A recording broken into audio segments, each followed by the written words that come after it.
Essencialismo. A disciplinada busca por menos.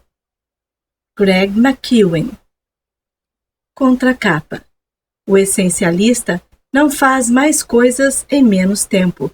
Ele faz apenas as coisas certas. Inclui o conteúdo extra Desafio 21 Dias de Essencialismo. Se você se sente sobrecarregado e ao mesmo tempo subutilizado, ocupado, mas pouco produtivo, e se o seu tempo parece servir apenas aos interesses dos outros, você precisa conhecer o essencialismo. O essencialismo é mais do que uma técnica de gestão de tempo ou de produtividade. É um método para identificar o que é vital e eliminar todo o resto, para que possamos dar a maior contribuição possível àquilo que realmente importa. Quando tentamos dar conta de tudo e ter tudo, fazemos concessões que nos afastam da nossa meta. Se não decidimos onde devemos concentrar nosso tempo e nossa energia, outras pessoas, chefes, colegas, clientes e até a família decidem por nós, e logo perdemos de vista tudo o que é significativo.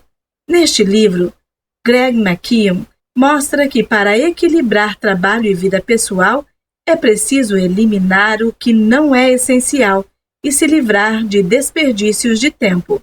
Devemos aprender a reduzir, simplificar e manter o foco em nossos objetivos. Quando realizamos tarefas que não aproveitam nossos talentos e assumimos compromissos só para agradar aos outros, abrimos mão do nosso poder de escolha.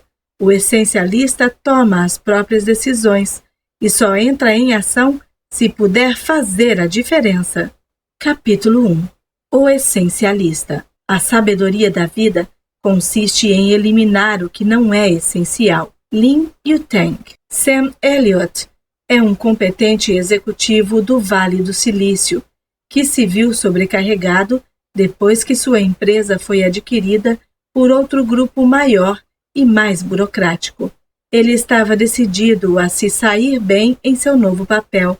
Então, sem pensar direito, disse sim a muitos pedidos.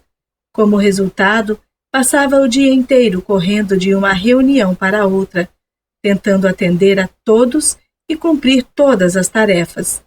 Conforme o estresse aumentava, a qualidade de seu trabalho caía. Era como se estivesse se dedicando mais justamente às atividades menos importantes.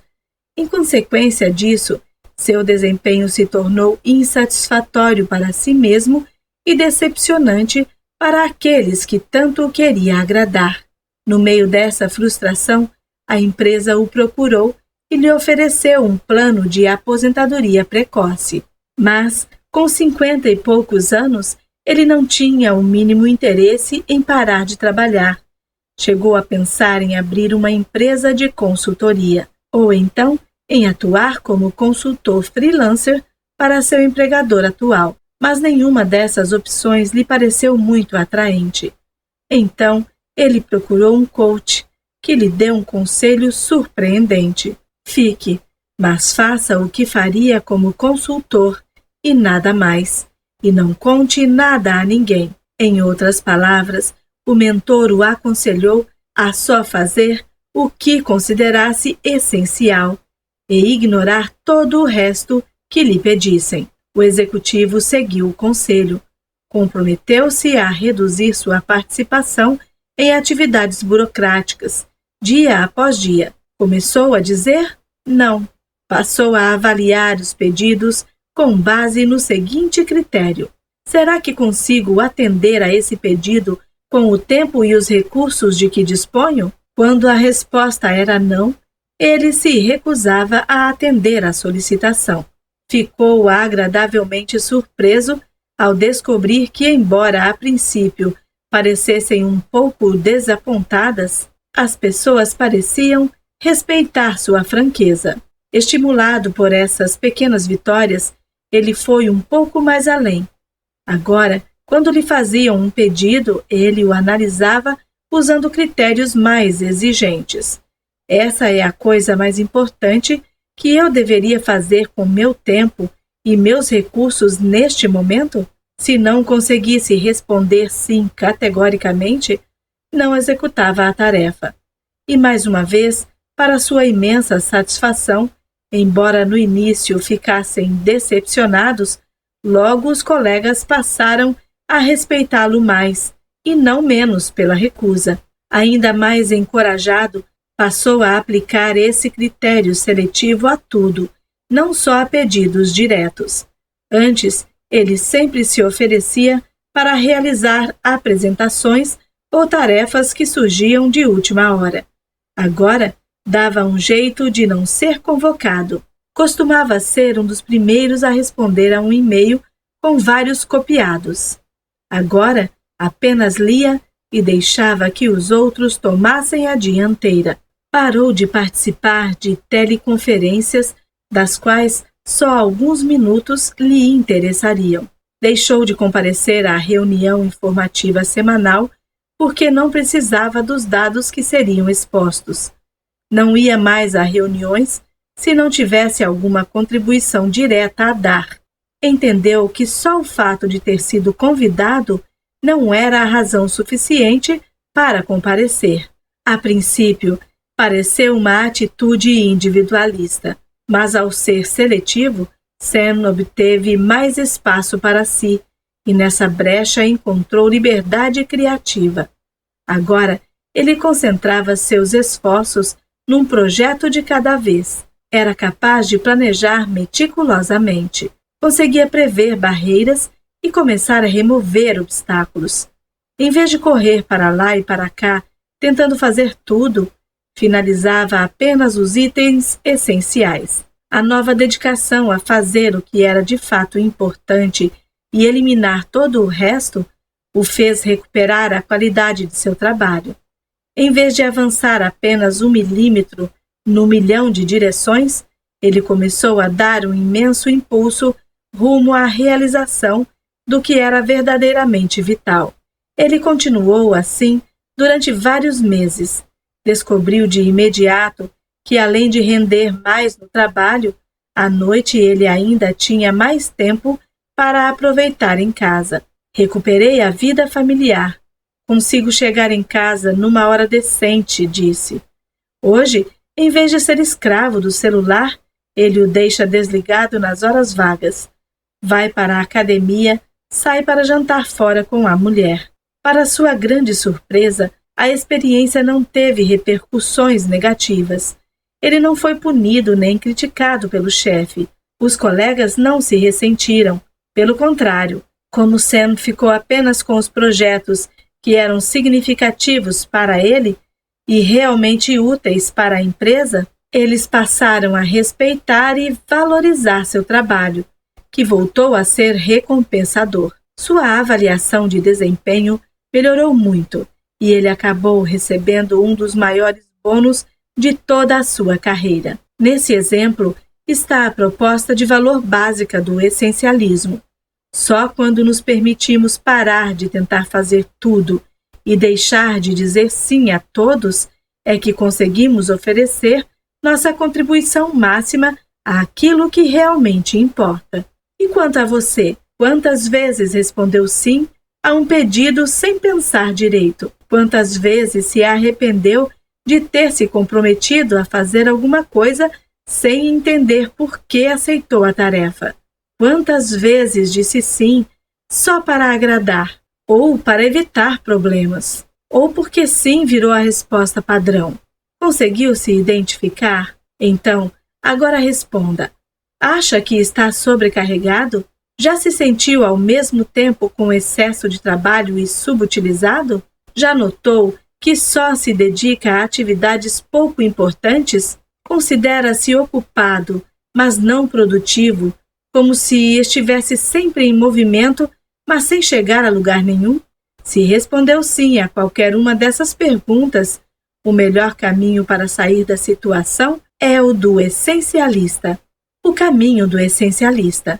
Durante muitos anos, Dieter Rams foi projetista-chefe da fábrica Braun.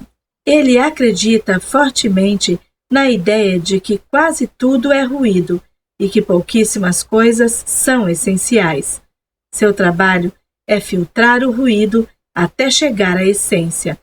Por exemplo, quando tinha 24 anos, pediram-lhe na empresa que colaborasse com o projeto de um toca-discos. A norma da época era cobrir o aparelho com uma tampa de madeira maciça ou mesmo incorporá-lo a um móvel para pôr na sala. Em vez disso, ele e a equipe removeram toda a tralha e projetaram um toca-discos com uma tampa plástica transparente e só. Foi a primeira vez que se usou um projeto desses, tão revolucionário que temeram que levasse a empresa à falência porque ninguém o compraria. Foi preciso coragem para eliminar o que não era essencial. Na década de 1960, essa estética começou a tomar impulso. Com o tempo, tornou-se o padrão. Dieter define seus critérios de projeto usando apenas 3 palavras em alemão: weniger aber besser. A tradução é menos, porém melhor. Seria difícil encontrar uma definição mais adequada de essencialismo. O caminho do essencialista é buscar de forma incansável o menos, porém melhor. Ele não concorda com o princípio só de vez em quando, mas o adota de maneira disciplinada o tempo inteiro. Não basta incluir entre as resoluções de Ano Novo dizer não mais vezes, limpar a caixa de entrada de e-mails ou dominar alguma nova estratégia de administração do tempo. É necessário parar constantemente para se perguntar: estou investindo nas atividades certas? Existem muito mais atividades e oportunidades no mundo do que tempo e recursos para investir nelas. E embora muitas possam até ser muito boas, o fato é que a maioria é trivial.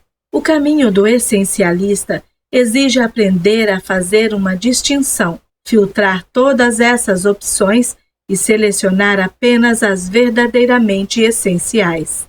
O essencialismo não trata de fazer mais, trata de fazer as coisas certas. Também não é fazer menos só por fazer menos. É investir tempo e energia da forma mais sábia possível para dar sua contribuição máxima, fazendo apenas o essencial. Pode-se ver a diferença entre o caminho do essencialista e o caminho do não essencialista no esquema a seguir. Em ambas as imagens, o esforço é o mesmo. Na imagem da esquerda, a energia é dividida em muitas atividades. O resultado é a experiência pouco satisfatória de avançar 1 milímetro no milhão de direções.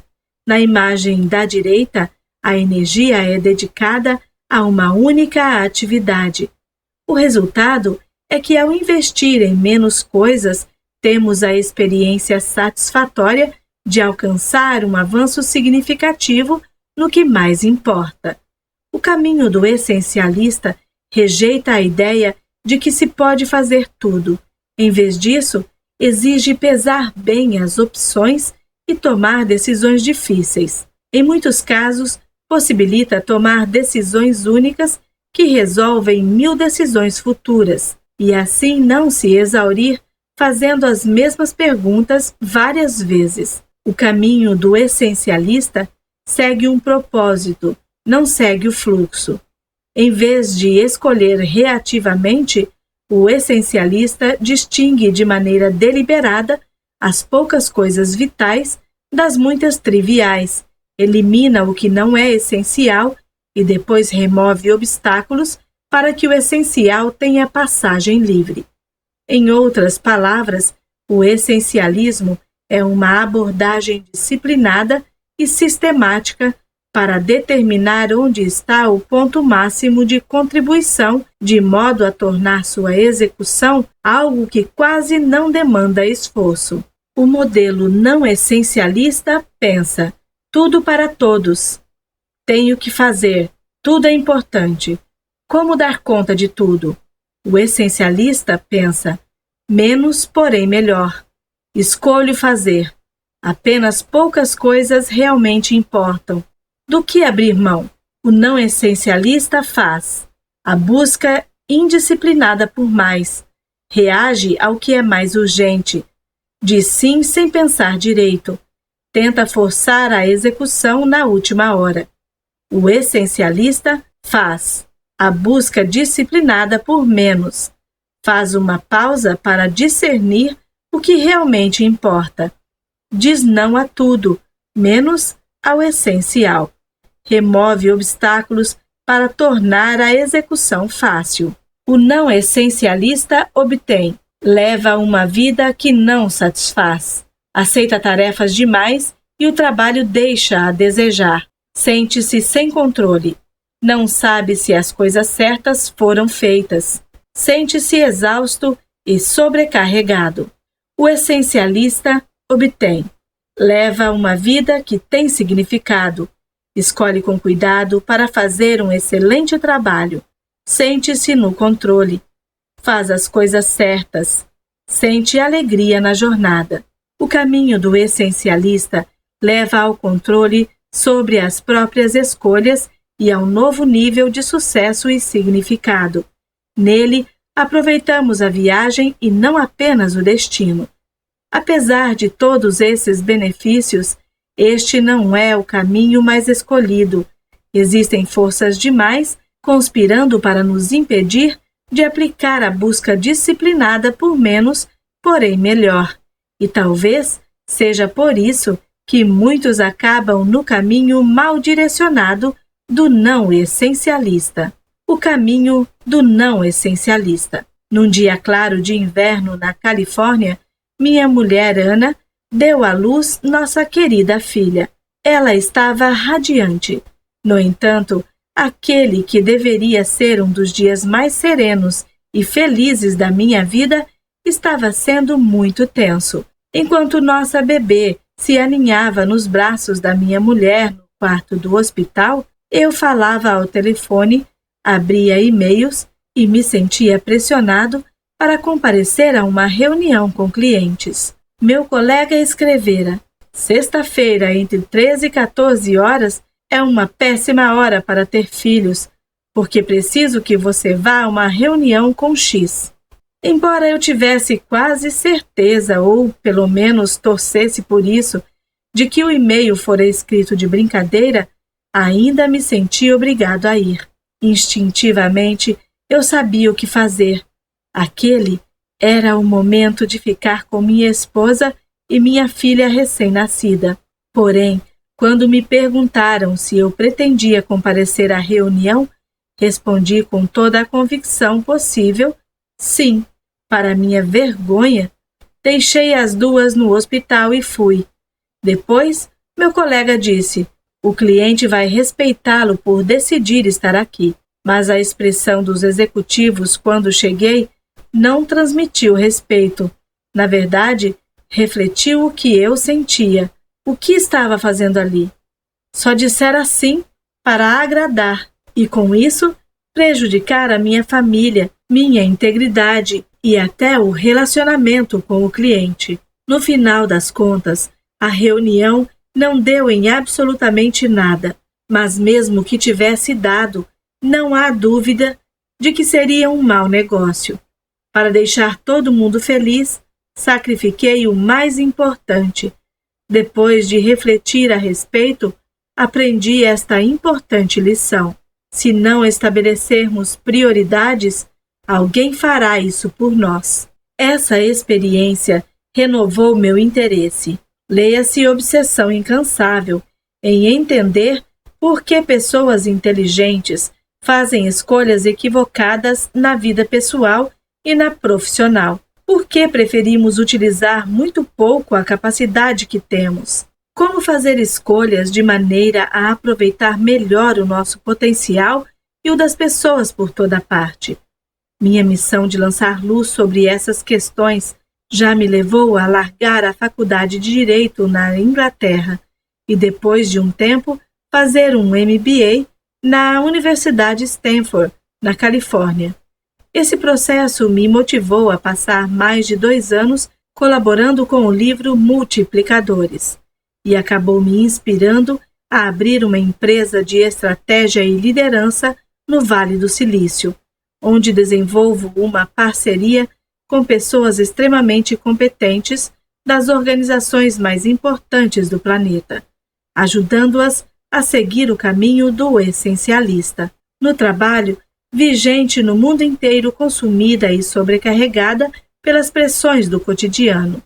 Fui coach de profissionais bem-sucedidos que sofriam em silêncio pela dor de tentar desesperadamente fazer tudo agora com perfeição. Vi pessoas encurraladas por gerentes controladores, sem saber que não precisavam fazer todos os serviços inúteis e pouco reconhecidos que são exigidos delas. E trabalhei incansavelmente para entender por que tantos indivíduos brilhantes, inteligentes e capazes continuam presos às garras fatais do que não é essencial. O que descobri me surpreendeu. Prestei serviços para um executivo bastante motivado que entrou muito jovem no ramo da tecnologia e adorava o que fazia. Ele me contou que logo no início foi recompensado por seu conhecimento e sua paixão com inúmeras oportunidades. Ansioso para aproveitar o sucesso, continuou a ler o máximo possível e a buscar tudo o que podia com entusiasmo. Quando o conheci, era hiperativo e tentava aprender tudo e fazer tudo. Parecia que encontrava uma nova obsessão a cada dia, às vezes a cada hora. No processo, perdeu a capacidade de discernir as poucas coisas vitais entre as muitas triviais. Tudo era importante. Como consequência, foi ficando cada vez mais sobrecarregado, avançando 1 milímetro no milhão de direções. Trabalhava demais e era subutilizado.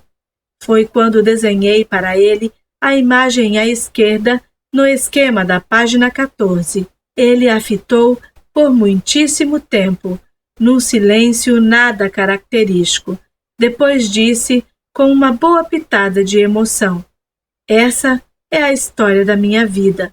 Em seguida, desenhei a imagem à direita. O que aconteceria se conseguíssemos identificar uma única coisa que você poderia fazer para dar sua contribuição máxima? Indaguei.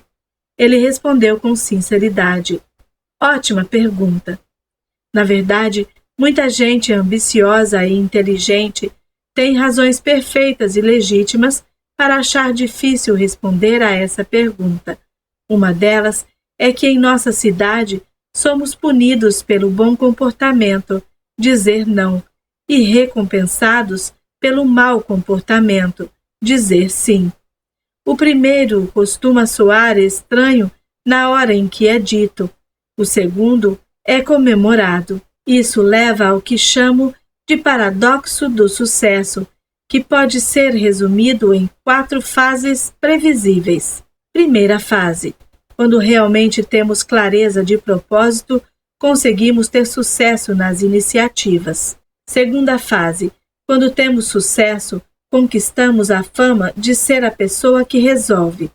Somos vistos como alguém que está sempre a postos quando necessário, e cada vez nos apresentam mais opções e oportunidades. Terceira fase: o aumento de opções e oportunidades, que na verdade significa mais exigência sobre nosso tempo e nossa energia, leva à dispersão do esforço.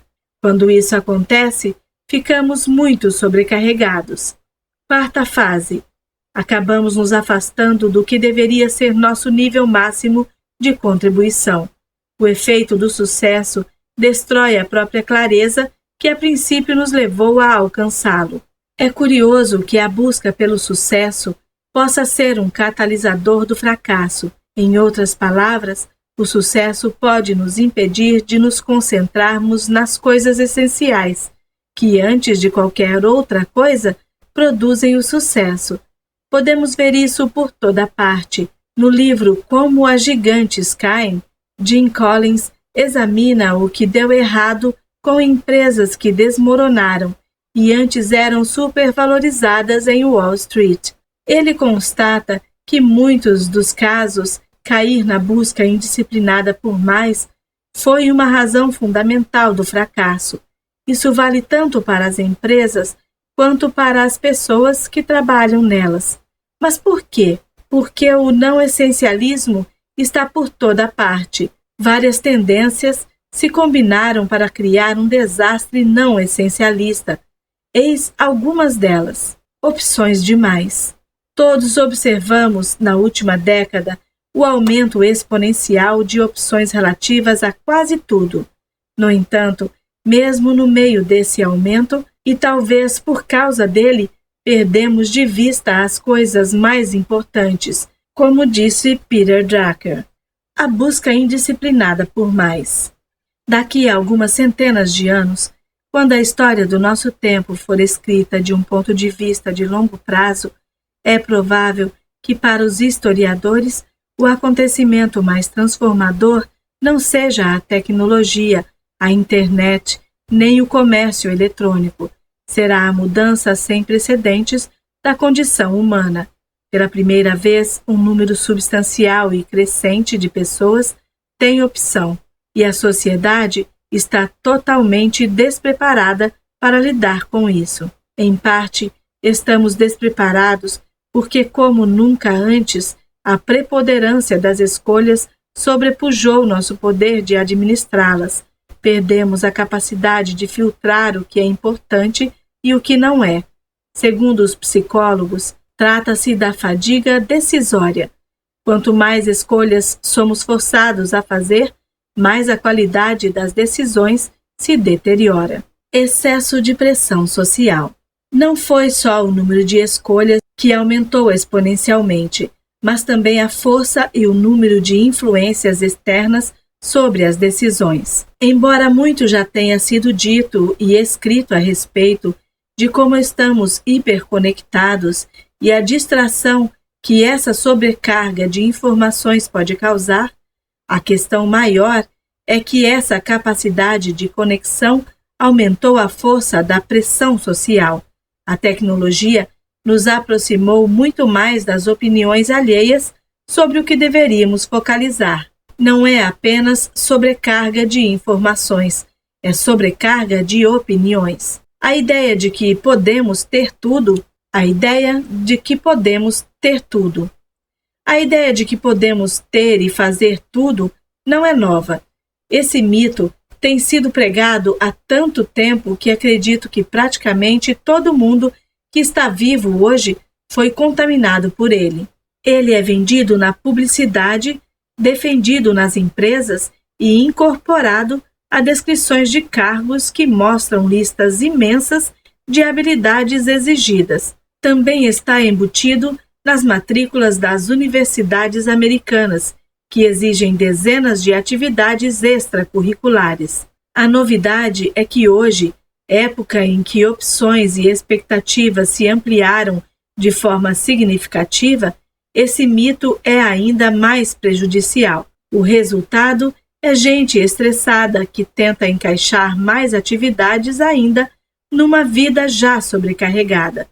Isso cria ambientes corporativos em que se fala do equilíbrio entre vida pessoal e profissional, mas onde se espera que os funcionários estejam à disposição no celular 24 horas por dia, 7 dias por semana, e leva a reuniões onde se discutem até 10 prioridades máximas. A palavra prioridade deveria significar a primeiríssima coisa, a mais importante.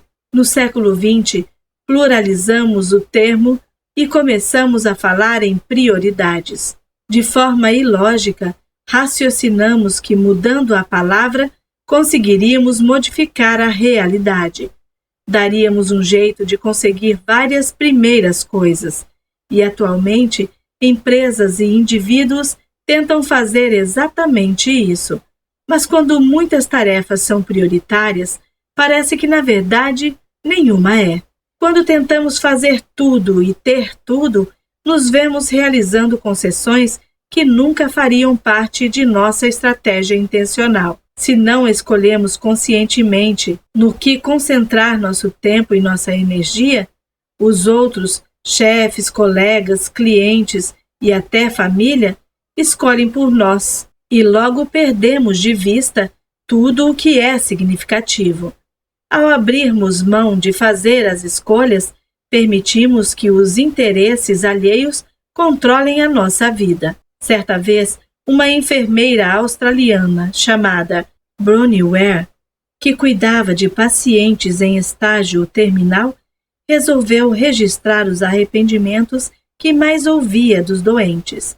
No topo da lista estava: queria ter tido a coragem de levar uma vida significativa para mim, não a vida que os outros esperavam que eu levasse. Para conquistar isso antes que seja tarde, não basta dizer não aleatoriamente.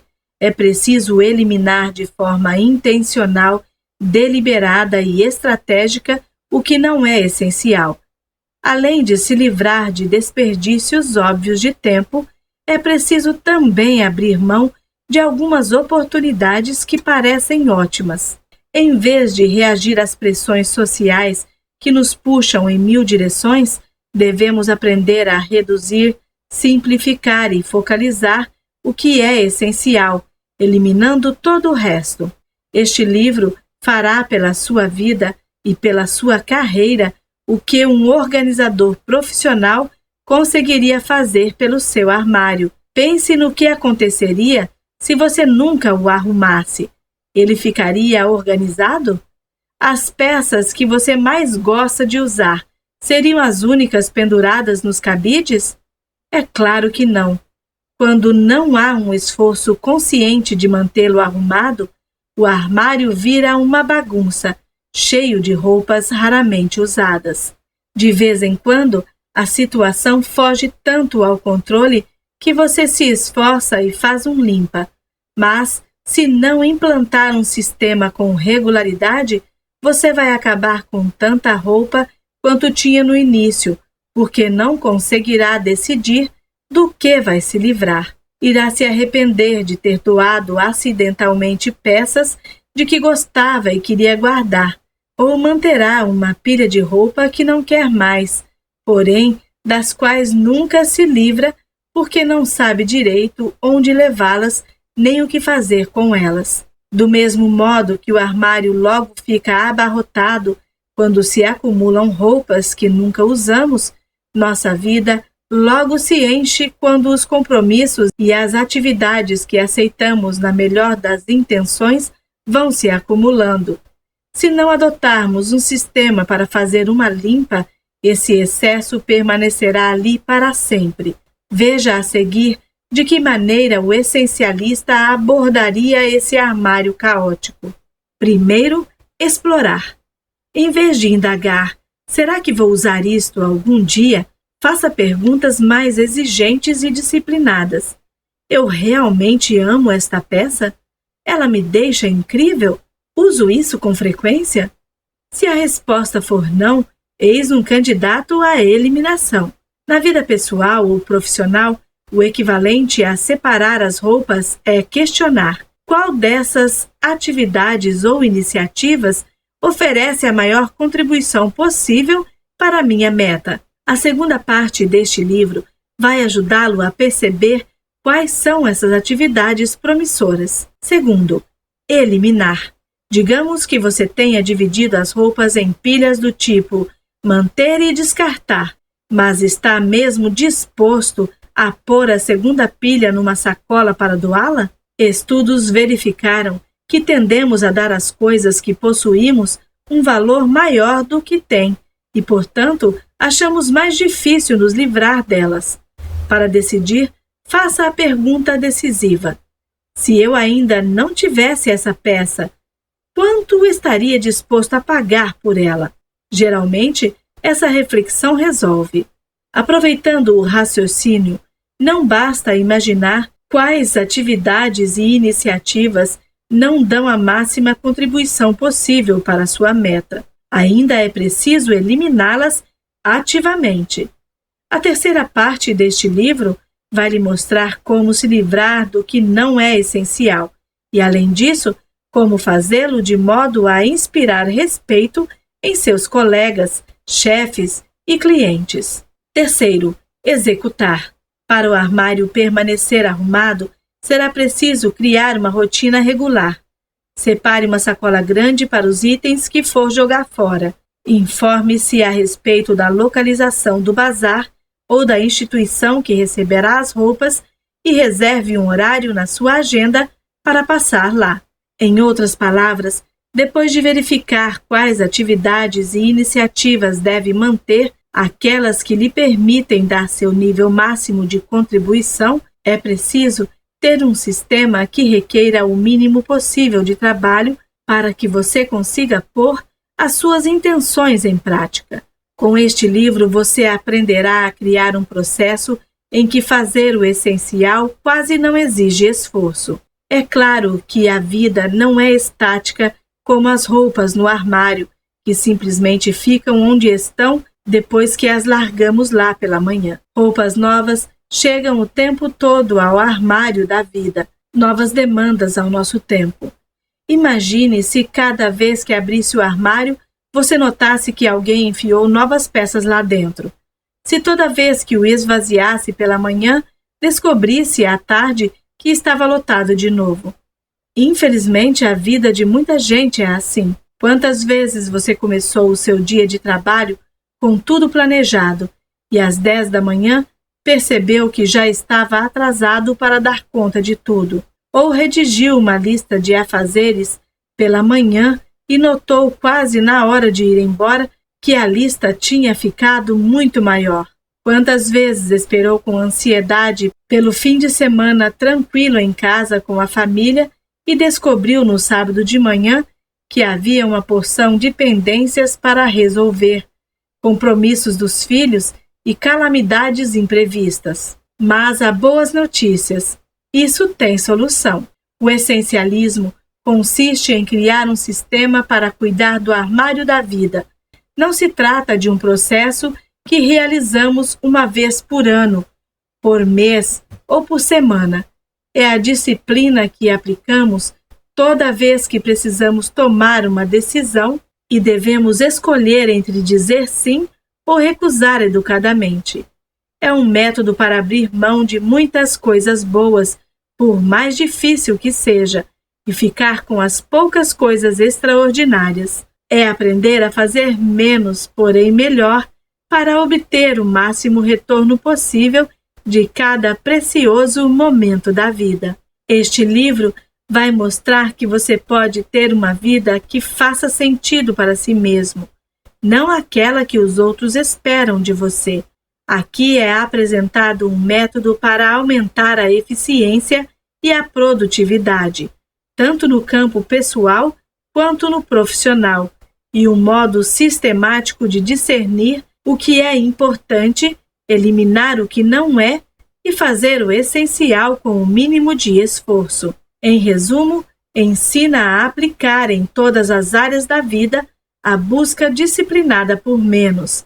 Veja como. Guia do livro.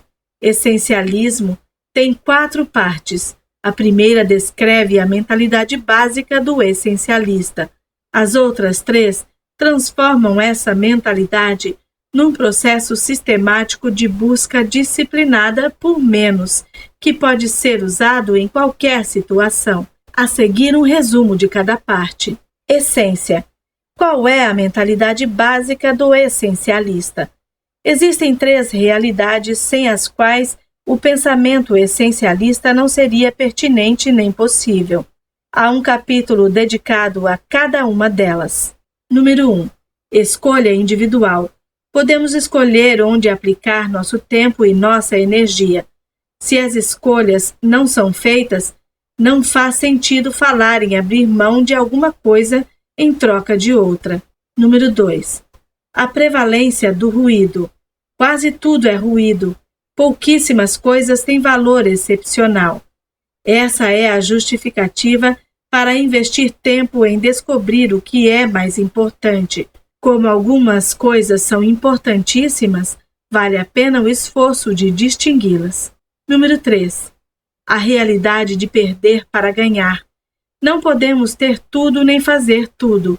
Se pudéssemos, não haveria razão para avaliar e eliminar opções. Assim que aceitamos que é preciso abrir mão de algo, paramos de indagar como conseguir fazer com que tudo dê certo e passamos a fazer a pergunta mais significativa: que problema quero resolver? Somente quando compreendemos essas realidades poderemos começar a pensar como um essencialista.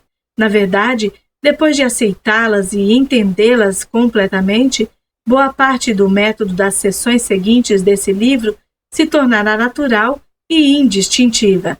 Esse método consiste em 3 passos simples. Primeiro passo: explorar. Discernir as muitas trivialidades do pouco que é vital. Um paradoxo do essencialismo é que, na verdade, os essencialistas examinam mais opções do que os não essencialistas. Enquanto os não essencialistas se comprometem com tudo ou quase tudo sem examinar nada, os essencialistas exploram e avaliam sistematicamente um grande conjunto de alternativas antes de se comprometer com alguma delas. Como se concentram e vão com tudo em uma ideia ou atividade por vez, eles exploram deliberadamente mais possibilidades no começo para se assegurar de que escolherão a melhor depois. Quando aplicamos critérios mais exigentes, podemos aproveitar o sofisticado mecanismo de busca do cérebro. Se buscarmos apenas uma boa oportunidade, encontraremos centenas de itens para analisar. Mas é melhor fazer uma busca avançada com 3 perguntas. O que me inspira profundamente? Qual é o meu talento especial? E o que atende a uma necessidade importante do mundo? Naturalmente, não haverá tantos itens para examinar, mas essa é a razão do exercício. Não procuramos uma infinidade de coisas boas para fazer. Queremos dar nosso nível máximo de contribuição, saber fazer a coisa certa, do jeito certo e na hora certa. Os essencialistas passam o maior tempo possível explorando, escutando, debatendo, questionando e ponderando. Mas essa exploração não é um fim em si. Seu propósito é discernir as poucas coisas vitais das muitas triviais. Segundo passo: eliminar. Excluir as muitas coisas triviais. Muitos dizem sim porque estão ansiosos para agradar e contribuir. Mas o segredo da contribuição máxima talvez seja dizer não. Como explicou Peter Drucker, as pessoas são competentes porque dizem não, porque dizem isso não é para mim. Eliminar o que não é essencial significa dizer não a alguém muitas vezes. E também ir contra as expectativas sociais. Para fazer isso direito, é preciso coragem e delicadeza. Portanto, o essencialismo não exige apenas disciplina mental, mas a disciplina emocional necessária para não ceder à pressão social. Na respectiva seção do livro, abordaremos essa dinâmica difícil. Como é preciso perder para ganhar, não podemos deixar de abrir mão de certas coisas. A verdadeira questão não é como fazer tudo, é quem escolherá o que faremos ou não. Lembre-se, quando abandonamos nosso direito de escolher, os outros escolhem por nós. Portanto, podemos escolher deliberadamente o que não fazer ou deixar que nos levem para direções que não queremos seguir. Essa seção oferece um método para eliminar o trivial e assim nos dar o tempo necessário para obter o essencial. Só então poderemos construir uma plataforma para que a execução exija o mínimo esforço possível. Tema do 3º passo. Ponto máximo de frustração. Tudo. O que? Popular. Por quê? Agora. Quando? Ponto máximo de contribuição. Coisa certa. O que? Razão certa. Por quê? Hora certa. Quando? A busca disciplinada por menos. 1. Explorar. 2. Eliminar. 3. Executar. 3º passo. Executar. remover obstáculos para que a execução quase não exija esforço. Qualquer que seja a meta, terminar um projeto no trabalho, chegar à próxima etapa da carreira ou planejar a festa de aniversário do marido ou da esposa, tendemos a pensar no processo de execução como algo difícil e cheio de atrito, algo que é preciso forçar para fazer acontecer. Mas a abordagem do essencialista é diferente. Em vez de forçar a execução, os essencialistas investem o tempo que pouparam para criar um sistema que remova obstáculos e torne a execução o mais fácil possível. Esses 3 elementos, explorar, eliminar e executar, não são fenômenos separados, são um processo cíclico. E quando o aplicamos constantemente, colhemos benefícios cada vez maiores. Uma ideia cuja hora chegou. Como diz a citação atribuída a Victor Hugo, dramaturgo e romancista francês, nada é mais poderoso do que uma ideia cuja hora chegou, pois a hora do princípio, menos porém melhor, chegou.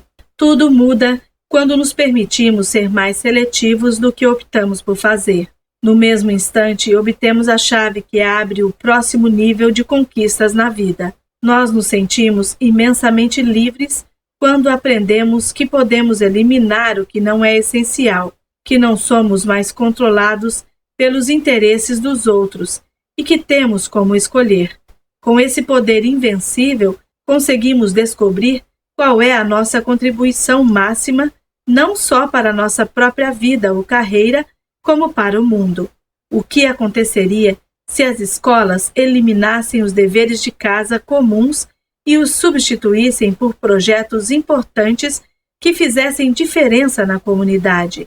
E se todos os alunos tivessem tempo para pensar na contribuição máxima que poderiam dar ao próprio futuro, de modo que, quando terminassem o ensino médio, não estivessem apenas começando a corrida para lugar nenhum? E se as empresas eliminassem as reuniões inúteis e as substituíssem por uma oportunidade para as pessoas pensarem e trabalharem nos projetos mais importantes? E se os funcionários resistissem às séries de e-mails que só desperdiçam tempo, aos projetos sem relevância e às reuniões improdutivas para se concentrarem em oferecer seu nível máximo de contribuição às empresas e à própria carreira?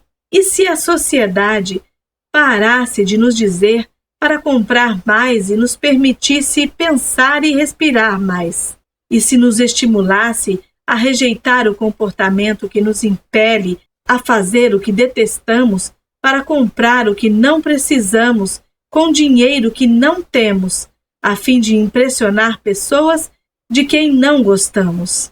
E se deixássemos de exaltar tanto o valor de ter mais e de menosprezar o valor de ter menos? E se ninguém mais achasse que estar ocupado é ser importante? E se em vez disso comemorássemos o tempo que passamos escutando, refletindo, meditando e aproveitando a vida com pessoas que mais importam para nós? E se o mundo inteiro trocasse a busca indisciplinada por mais pela busca disciplinada por menos, porém melhor? Imagino o dia em que todas as pessoas, crianças, estudantes, mães, pais, funcionários, gerentes, executivos, líderes mundiais, terão aprendido a fazer um uso melhor da inteligência, do talento, da criatividade e da iniciativa para levar uma vida com mais significado. Elas terão a coragem de assumir a verdadeira vocação.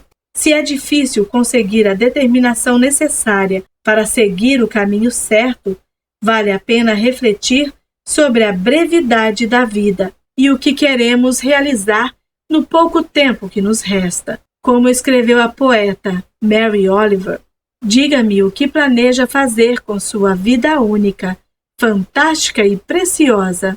Desafio o leitor a parar mais vezes para se fazer essa pergunta. Desafio o leitor aqui e agora a se comprometer a abrir espaço para desfrutar o essencial.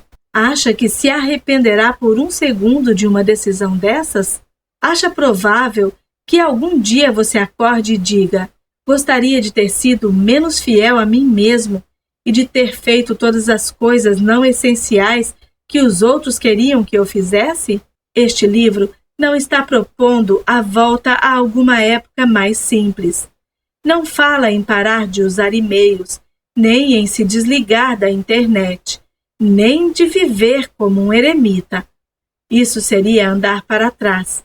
Essencialismo trata de aplicar o princípio menos, porém melhor, ao modo como levamos a vida, agora e no futuro. Assim, desafio o leitor a ser mais sábio do que fui no dia em que minha filha nasceu. Tenho muita confiança no bem que virá de uma decisão dessas. Basta imaginar o que aconteceria ao mundo se todas as pessoas eliminassem uma atividade boa, mas banal, e a substituíssem por algo verdadeiramente essencial. Quando você estiver no fim da vida, talvez ainda se arrependa de algumas coisas, mas é improvável que buscar o caminho do essencialista seja uma delas. Se estiver disposto a se conhecer melhor e tomar agora a decisão de ser fiel aos seus maiores interesses para não se arrepender mais tarde, então você está pronto para trilhar o caminho do essencialista.